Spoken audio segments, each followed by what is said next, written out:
বীরভূম জেলা পরিষদের মেন্টর পদে আবারও একবার আজ যোগদান করলেন লাভপুরের বিধায়ক অভিজিৎ সিনহা। সেখানেই তাকে সংবর্ধনা দেন কাজল শেখ।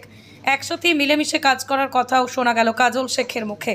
তিনি বলেন, অভিজিৎ সিনহা যদি আমাদের সঙ্গ দেন তাহলে ফের বীরভূম জেলা পরিষদ 1 নম্বর হয়ে কেন্দ্রে পুরস্কার পাবো। কিছুদিন আগেই অনুব্রত মণ্ডল সংবাদ মাধ্যমে বলেছিলেন, জানি না কেন জেলা পরিষদের কাজ পিছিয়ে যাচ্ছে। অনুব্রত মণ্ডলের এই বক্তব্যের প্রেক্ষিতেই আজ জেলা পরিষদের উত্তর দিল কাজল শেখ।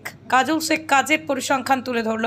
পাশাপাশি অনুব্রত মণ্ডলের উদ্দেশ্যে তিনি বললেন, এই ধরনের মন্তব্য না করাই ভালো। তিনি ভুল কথা বলেছেন বলেই কাজল শেখ মনে করেন।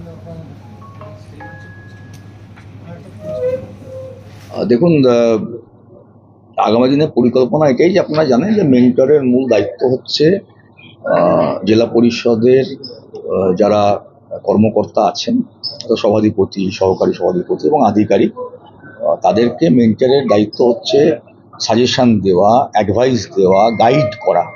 তো খুব স্বাভাবিকভাবেই সেই দায়িত্ব আমি আগেও পালন করেছি এবং এখনও পালন করব। এবং আমার যেটা সাজেশন থাকবে, অ্যাডভাইস থাকবে, গাইডেন্স থাকবে, সেটা যখন স্থায়ী সমিতির মিটিং হবে, যেখানে সভাধিপতি, সহকারী সভাধিপতি, কোমেন্টার, বিভিন্ন কর্মাধ্যক্ষরা, বিভিন্ন পঞ্চায়েত সমিতির সভাপতিরা, আপনারা জানেন যে বিভিন্ন কমিটিতে, স্থায়ী সমিতিতে তারা সবাই যুক্ত আছেন। তো তাদের সাথে কথা বলে আমার যেটা অভিজ্ঞতা আছে সেটা আমি তাদের সঙ্গে শেয়ার করবো, তাদেরকে বলবো যে এইভাবে করলে ভালো হয়। যখন কাগজপত্র দেখবো, ফাইল দেখবো এবং অর্থের আলোচনা আছে সেগুলো যখন আমরা করবো, তখন এটা বোঝা যাবে। তবে এটুকু বলতে পারি যে যদি কোনো কারণে, যদি আমি কাগজ না দেখেই বলছি, যদি কোনো কারণে পিছিয়ে থাকে, নিশ্চয়ই তার পেছনে কোনো হয়তো কারণ আছে।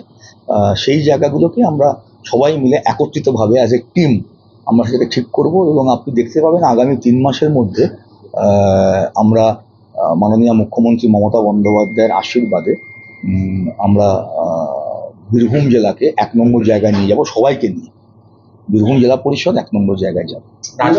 আর একটা কথা বারবার বলছি যে আমি মাননীয় মুখ্যমন্ত্রীকে প্রণাম জানাই এবং আমার আন্তরিক কৃতজ্ঞতা জানাই যে তিনি আস্থা বিশ্বাস রেখেছেন এবং কন্টিনিউ করছি। কারণ আপনারা জানেন যে এটা মানে একদম উচ্চ স্তরে কে মেন্টার থাকবেন, কে থাকবেন না, কে কোমেন্টার থাকবেন কি থাকবেন না, কি নতুনভাবে কে কোমেন্টার হবেন, এটা গোটা রাজ্যে যত জেলা পরিষদ আছে সব জায়গাতে এটা নিয়ে রিভিউ হয়ে এই সিদ্ধান্ত। তো ন্যাচারালি এবার যখন আমি কন্টিনিউ করছি, যখন এই বার্তা পেলাম যে না কোনো চেঞ্জ হয়নি, কোমেন্টার চেঞ্জ হচ্ছে, কিন্তু আমি কন্টিনিউ করছি, তখন নিশ্চয়ই সেখানে আমার দায়িত্ব থেকে গেল যে যখন কন্টিনিউশনের সিদ্ধান্তটা সর্বস্তরে হয়েছে, তাহলে আমাকেও সময় দিতে হবে এবং আমাকেও জেলা পরিষদের পাশে থাকতে হবে। তো সেই জন্যই আমার আশা, এবং আশা করি আমার নিজের বিধানসভা ক্ষেত্রের যে কাজকর্ম, সাংগঠনিক কাজ, সরকারি কাজ, কলকাতার যে কাজ, উন্নয়নমূলক, বিধানসভা অ্যাটেন্ড করে সময় বার করে নিশ্চয়ই আসবে। উনি আমার অভিভাবকের মতো কাজ করে চলেছেন। জেলা পরিষদ সভাধিপতি হওয়ার পর থেকে আজ অবধি ওনার কাছে সবসময়ের জন্য আমি পরামর্শ নিয়েছি এবং উনি আমাকে পরামর্শ দিয়েছেন।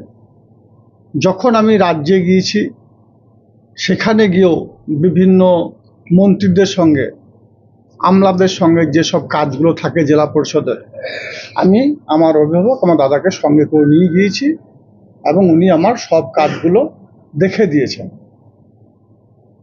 কেন্দ্রীয় সরকারের কাছ থেকে বেশ কয়েকবার এই জেলা পরিষদ 1 নম্বরে থেকে পুরস্কার নিয়ে এসেছে। সেটা আমার ব্যক্তিগত মতামত হিসাবে, শুধুমাত্র মেন্টর হিসাবে অভিজিৎ সিনহা অর্থাৎ রানাদা থাকার জন্যই বীরভূম জেলা পরিষদের সকল কর্মাধ্যক্ষ থেকে শুরু করে সকল আধিকারিকদের সঙ্গে নিয়ে তিনি কাজ করেছিলেন, যার জন্য বীরভূম জেলা পরিষদ 1 নম্বরে গিয়েছে। আমার দৃঢ় বিশ্বাস, যদি উনি সঠিকভাবে সময় দেন এবং আমাদেরকে সুপরামর্শ যেভাবে দিয়েছেন, পরোক্ষভাবে প্রত্যক্ষভাবে জেলা পরিষদ এসে আমাদেরকে সঙ্গে নিয়ে কাজ করেন, তাহলে আমার মনে হয় বীরভূম জেলা পরিষদ আগামী দিনেও কেন্দ্রের কাছ থেকে একইভাবে পুরস্কার ছিনিয়ে নিয়ে আসবে। 15 ফিনান্সের হিসাব দিলাম এখনই আমি, 2.5 করোড় টাকা খরচা হয়ে গেছে। এখন 6 পজিশন আছে। আমার পাশে কৃষি কর্মাধ্যক্ষ সাহেব বসে আছেন। বীরভূম জেলায় সারা বাংলার যে জেলাগুলো আছে সেই জেলাগুলো নিরিখে বীরভূম জেলা কৃষিক্ষেত্রে 1 নম্বরে আছে। বীরভূম জেলা পরিষদ বা যে কোনো জেলা পরিষদ কোনো একটা বিষয়ের উপর ভিত্তি করে দাঁড়িয়ে নেই, অনেক উইংস আছে। তার মধ্যে 15 ফিনান্স আছে, 5th ফিনান্স আছে, কৃষি আছে, খাদ্য আছে, বাংলা আবাস যোজনা বাড়ি আছে, স্যানিটাইজেশন আছে। কোনো একটা জিনিসের উপর বিচার করে তো কত নাম্বারে সেটা বিচার করা ঠিক নয়, বা যিনি করেছেন তিনিও ঠিক করেছেন বলে আমি মনে করি না। স্বভাবতই বীরভূম জেলা পরিষদ ভালো জায়গায় আছে, আরও ভালো জায়গায় থাকবে, কারণ আমাদের অভিভাবককে আমরা পাশে পেয়েছি।